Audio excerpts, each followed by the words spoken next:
Hello, I'm Valerie, and this is the Mama Val Show. Mama Val. She has the answers.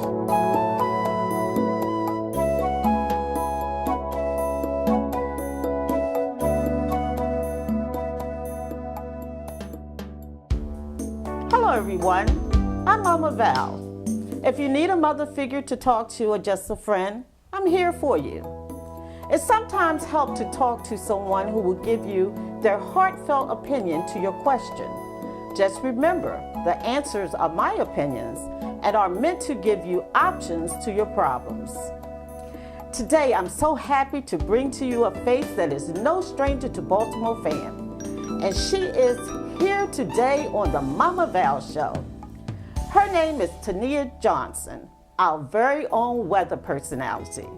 She has written a book called Beyond My Parents' Addictions. Hello, Tania. Hello, Val. Thank you for sharing your book with us. It really touched me, this book. This is a book about both of your parents being addicted addicts, and what made you decide that you wanted to share your story with the world? Well, I've learned coming up that I'm not the only one with drug-addicted parents. Whether it be one or two, it's others out there like me. But what I realized was that a lot of people weren't talking about it. So we were living life, even as friends sometimes, not sharing these experiences and stories, and most of us not making it beyond our parents' addictions. So I just wanted to put into writing so that people could know that it is possible, and I didn't have to become famous or become a big movie star, TV personality, but I could be successful in my own right. Very good. I understand that your mother is now deceased. I'm sorry to hear that. Thank you. What can you tell us about your mother? Really not much, because growing up I did see my mother and interact with my mother, but we didn't have a relationship. We didn't talk to each other often on a good level. We have had moments where we have connected and it had peaceful moments, but we didn't know anything about each other, and we really were strangers that shared the same blood. Yeah, and well, I understand your grandfather was a childhood hero of yours. Can you tell us about him? Yes, my grandfather, he passed away. This year makes 13 years ago. So I sorry was, to hear that. thank you. I was 13 at that time. But my grandfather always instilled in me to keep God first and to also go after and stay true to whoever I wanted to be. So whatever talent I had exposed to him, he would get a way to me to be able to feed and nurture that talent. So whether it be dancing, playing the piano, writing, drawing, whatever, he would buy me something so I could go further in that talent and not just let it die and wither away. And I know you are talented because I happened to view you at a dance event, and you were very good, I have to say. Thank you. So what advice do you have for young children who are in the same situation that you were in? The advice I would have for them would be to never stop believing that it will get better, because it just may. And you never know, even if you live your entire childhood with problem after problem, heartache after heartache, in your adulthood you can find joy and you can find peace, which is the most important thing, is that even if they don't want to forgive their parents or don't want to move beyond the pain, they have to find peace within themselves so that they won't eat themselves up, because the only person you hurt being mad at everybody else around you is yourself.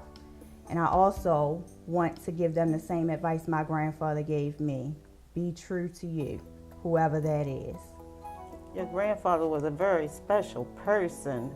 He has really taught you a lot, and Right. you can see that you have grown up to be such a wonderful young lady. Tania, in the book, you talk about your grandmother and how she was a big influence in your life. Now that you're grown and you look back, how has your grandmother helped you to be the woman that you are today? My grandmother is a very strong and stern woman. She's not really emotional in that sense of a woman, how many people may view women or how they're supposed to be. But she instilled a great sense of strength in me, that I know that regardless of anything I went through, I could make it through it. And she also put into me to put God first. Throughout my childhood, she kept my brother and I in church activities, interactive with any youth programs within the church. So she did give me that sense of knowing who God is and keeping him within me at all times. And also a lot of things that she corrected my brother and I when we were younger. Now, as an adult and a mother of two myself, I can appreciate those things, because while my friends may have been able to stay outside till 11 o'clock, 12 o'clock sometimes, I couldn't. The street lights come on, I gotta be in the house. But I also realized that I had higher grades than my friends, one of the only ones to go to college and actually finally graduate. So none of my friends can really say that. So I do appreciate those tactics that she used then, because they have made me who I am today. And that's a real testament to your grandmother and your grandfather. It pays to be a strong, godly woman and raising your kids in the right way. So I applaud them for that. What really touched me or inspired me is how you had a poem before each chapter. Mm-hmm. What made you decide to use poetry as a gateway into each chapter? Well, going into the book, I wanted it to be honest and true to who I was. So in order to keep it honest, I had to create it how my life was, in the order that it was. And before each chapter of my life, mainly a poem fits in that, something that comes from me. And poetry actually saved my life, because if I didn't have that outlet, regardless of any talent that I have, whether it be music-wise, dance-wise, poetry is the greatest outlet, because you can create so many things with poetry. And at the time, I wanted to talk about the things going on, but I never wanted to outright talk about them.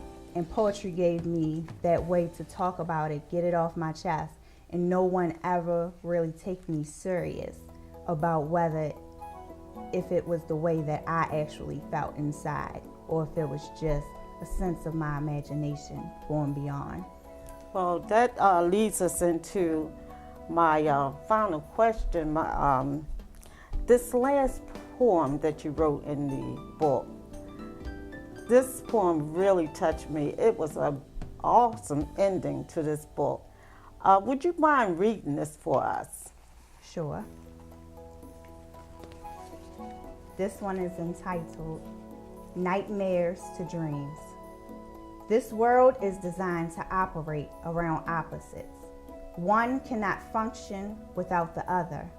This is why opposites attract. There can be no light without darkness, no courage without fear, no good without evil. People fear change and differences, but I now embrace them, because without one, we could not appreciate the other. I could never appreciate my joy if I never lived through the pain. I now love my good days because I know what bad days used to look like.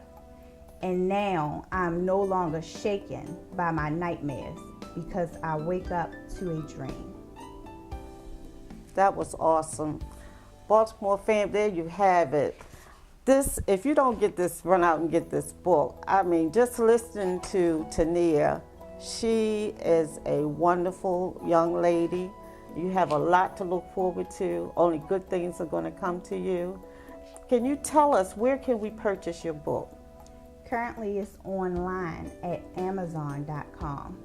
And you can also go to a website, createspace.com. And the best, easiest way, if you cannot remember the title, is to search for Tania Paris, and it will come up that way. And also, you can get it on BaltimoreFan.com. So there you have it. We do appreciate you doing this interview with us. Thank We you. love you as part of Baltimore Fan, and we wish you the best. Thank you. And I'm Mama Val. Thank you for tuning in to Baltimore Fan. Have a blessed week. Mama Val. She has the answers.